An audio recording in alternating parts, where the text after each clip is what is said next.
This is All India Radio Nasik. Let's listen India in COP26 Challenges and Way Ahead. Interview of Dr. Anil Rajvanshi, Director, Nimkar Agriculture Research Institute, Fulton, District Satara, by Shailesh Malode.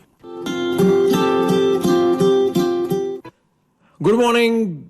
This is FM 101.4 All India Radio Nashik, and actually every Saturday we encounter some important issue and really want to pursue this to our guesto, and then definitely we want to know something new about that particular topic or a subject. And in this scenario, actually it is very pertinent that every time something or other important things come up and we really start wondering where we fare. And that is exactly the issue with the COP26 conference which is going on in Glasgow, and our Prime Minister has also addressed that conference, and in that conference very important issues of the global warming and climate change are being discussed. It is one of the chain of conference which is taking place in Glasgow, Scotland, England, and definitely this is a time wherein India's position as the third largest emitter of the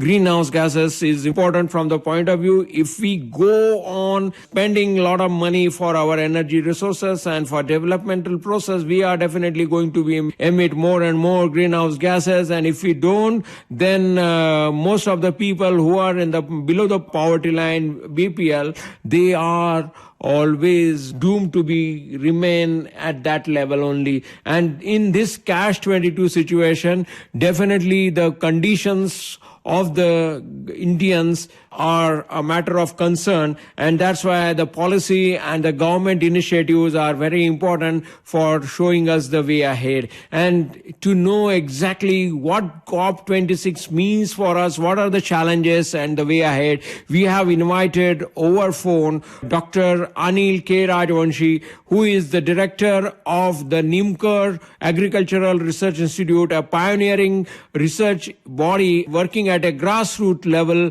in Satara district in Fulton Tehsil. And Dr. Rajvanshi has done a PhD from the University of Florida in the energy sector itself, and he is working on rural energy for many years, more than 3 decades. And so he is a right person to give us a perspective about the COP26 and its challenges and the way ahead. He is joining us over the phone from Fulton, and I am Shailesh from the studios of FM 101.4 All India Radio Nashik. Welcome, Dr. Anil Rajvanshi. We are here discussing issues, particularly the targets and the climate pledge which Indian government has given at the Glasgow summit. India's 2070 goal has significant bearing on the target which is put forward by everybody to achieve in coming years, that is restricting to 1.5 degrees Celsius rise in this century. Sir, how do you see the pledges which the Prime Minister has given at this particular summit? What is your take regarding these many things which he has said at the summit? Thank you very much for doing my interview. First of all, I think it's a very visionary statement which the Prime Minister has given.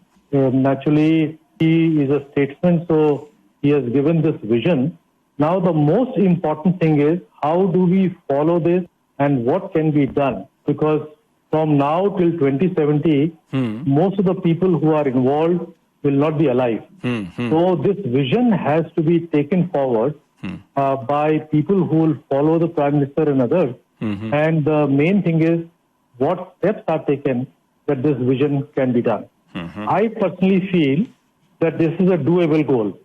India is blessed with a tremendous mind. After all, we are the same people who do wonderful things in the United States and Europe. And so there is no reason why we cannot do something here. The most important thing in all these is technology. Technology is something that we should not wait for it to be imported. Though the Prime Minister and India and others always said that we would like to have developed countries send us the technology, but I think what is really required is a great fillip and vision and push by the Prime Minister in developing technologies here, which means a tremendous R&D in renewable energy technologies and how to reduce the carbon dioxide loading. These are the initial things that I feel. Sir, don't you think this is a very ambitious statement which has been given, pledge, because considering that the technologies are not forthcoming from the developed countries, neither the finance for climate mitigation or anything coming in a very generous manner.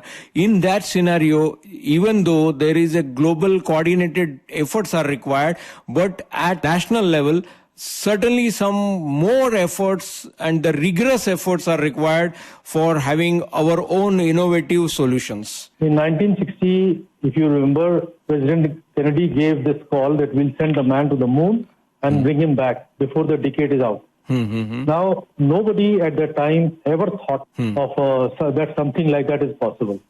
So I have a feeling that leaders, if they have the vision, they can give a very ambitious goal. What is required is then you set in motion all the processes that needs to be done. For example, at the time when the Kennedy said this, huge setup of developing universities, funding them, doing a lot of R&D, development, everything was done.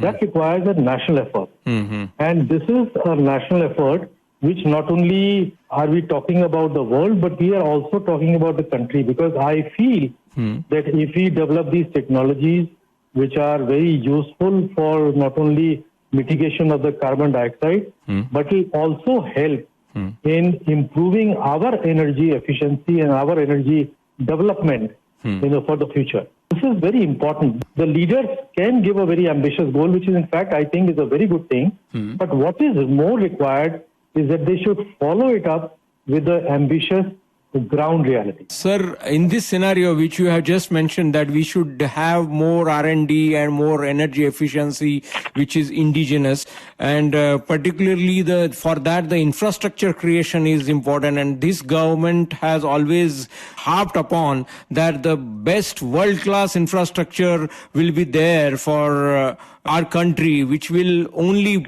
compete with American and European infrastructure.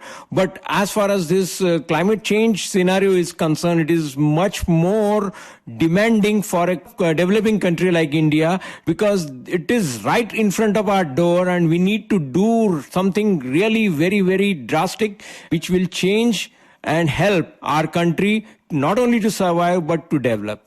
Yes. So in this, you see, if we keep on following what China is doing or what, and with greed to keep on increasing the energy consumption, and when you have an increase in energy consumption, then you naturally produce more carbon dioxide gases and etc. etc. I have always believed that we should follow our own path with the gases and etc. etc. I have always believed that we should follow our own path, which is basically the spirituality which guides the technology development can produce happiness. Spirituality also reduces our greed.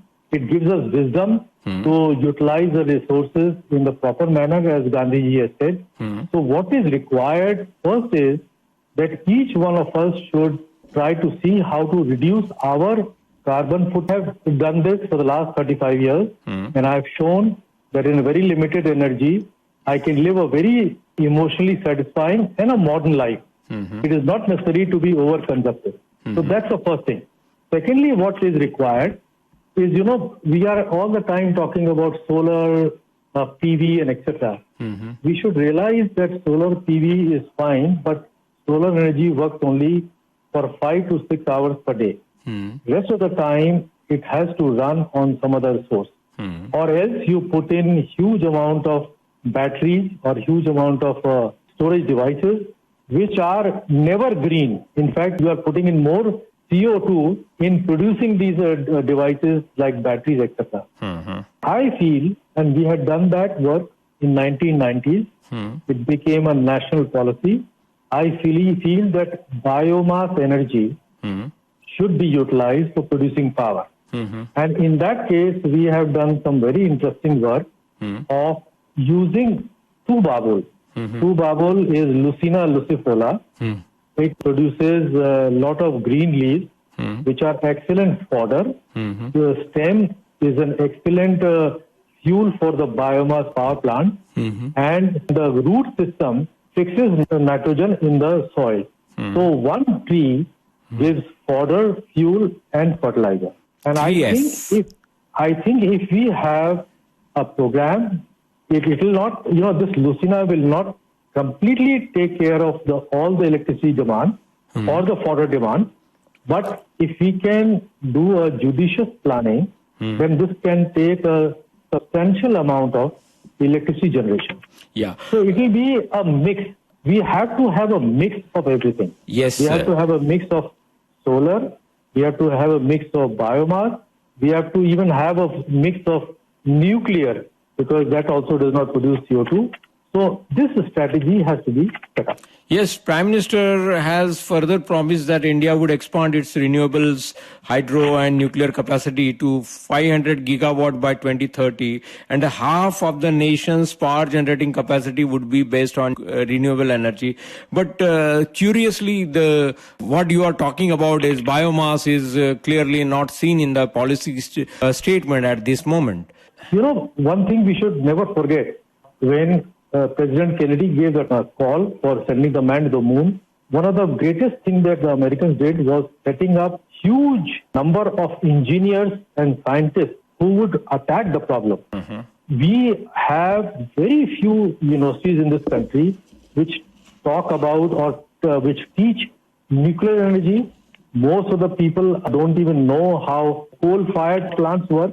So we are losing huge amount of engineers. In fact, everybody is working on software. So unless until we create this huge manpower. Means we have more people in software and then we are having engineers. Exactly. And so otherwise what will happen? We will continue depending upon the Western countries to just simply import the technology, which will not be the right thing. If we have to become a very powerful and self-sustaining nation, we need to have a tremendous amount of manpower working in these hardcore areas, great engineers and great technology.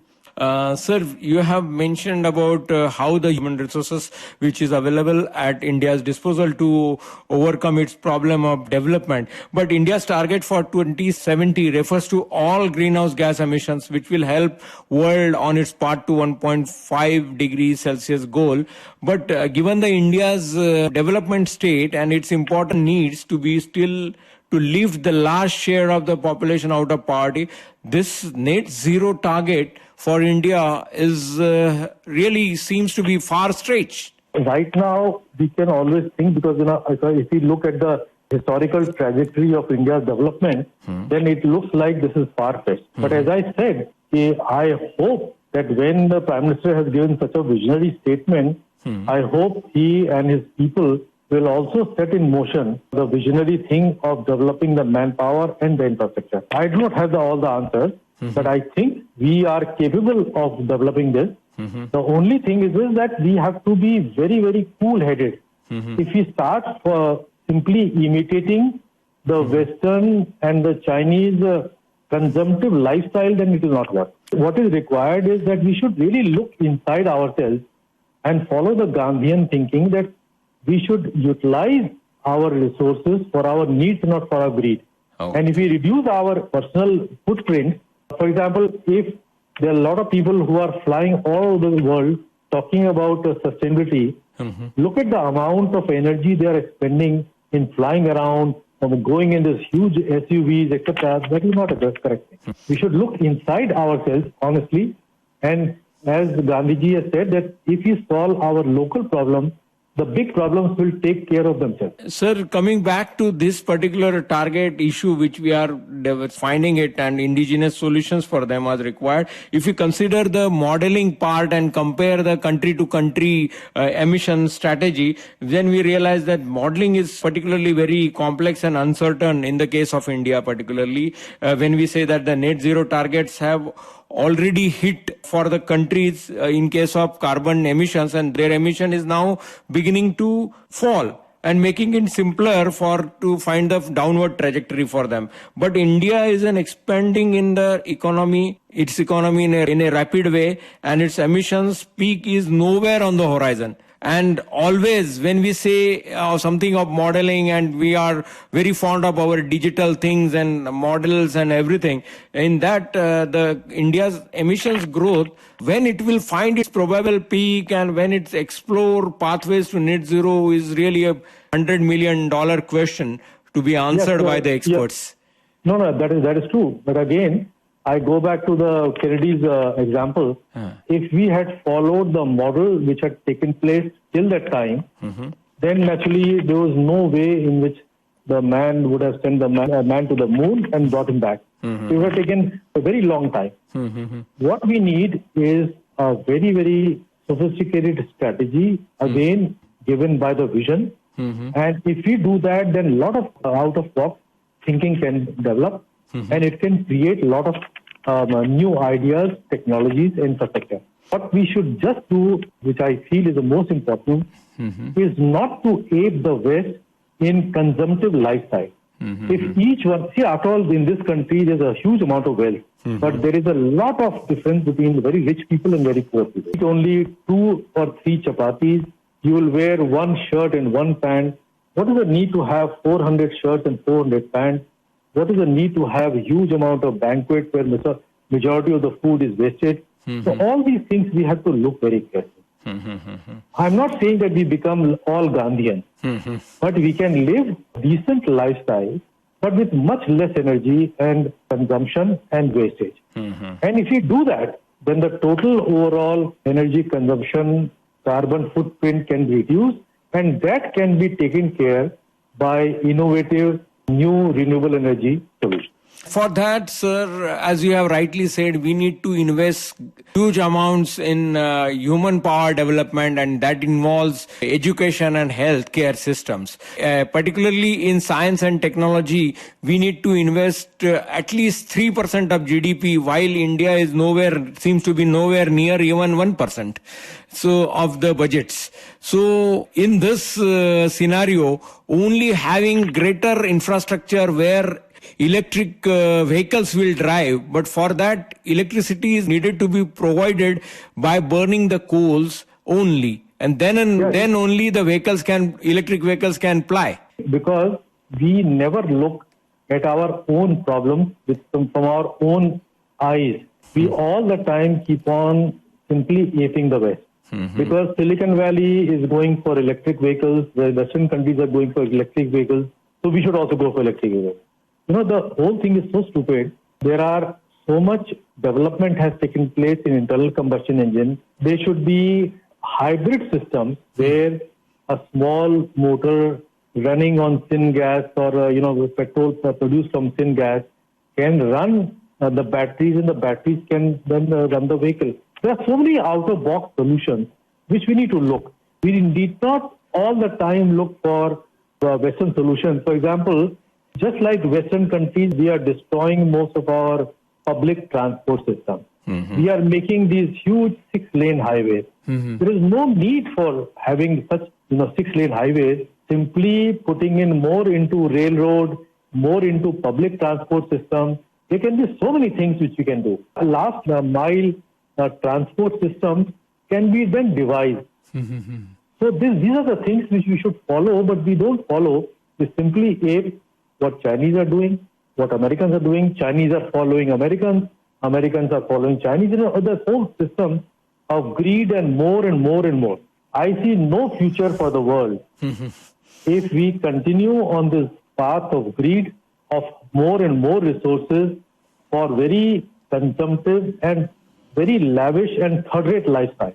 I don't think that you are emotionally, because all these rich people who are all the time on the news, their lifestyle people try to copy, but you ask them, are you happy or are you satisfied? And most of them are, I think, are not at all happy. And over and above that, the raw materials for these so-called green futures, from where it will come, all these raw materials, because all the lithium-ion batteries or battery storage and hydrogen technology and the smart grids and PV panels, etc., requires that raw material, and it should come only through the earth And Earth itself is in a bad state because our population will require 4 to 5 years to survive if in this manner, if we continue a business as usual attitude and the style which you are just right now talking about, the world aims to follow.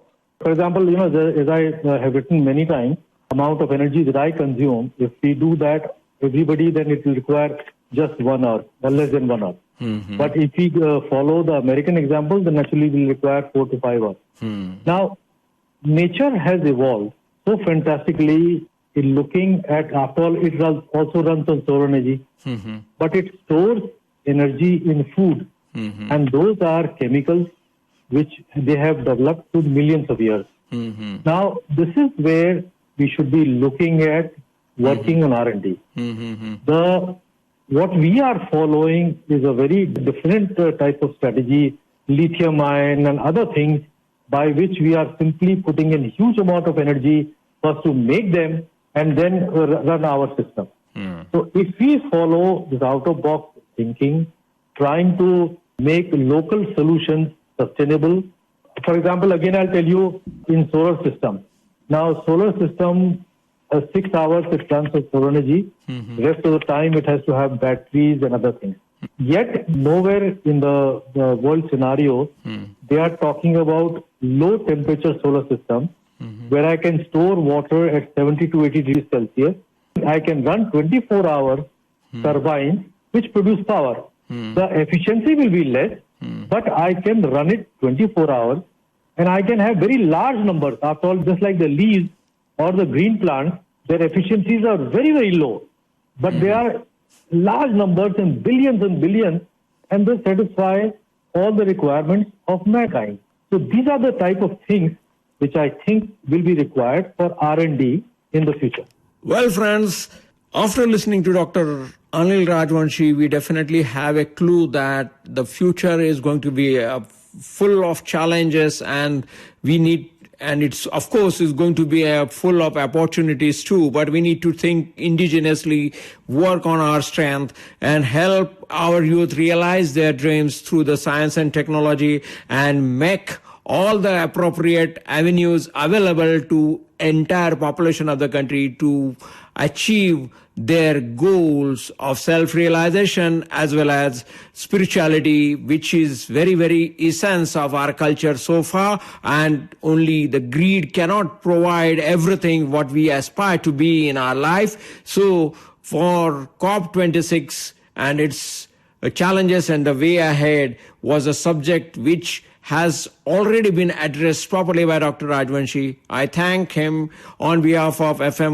101.4 All India Radio Nashik. And until next time, I'm Shailesh Malode signing you off from the studios of All India Radio. Bye.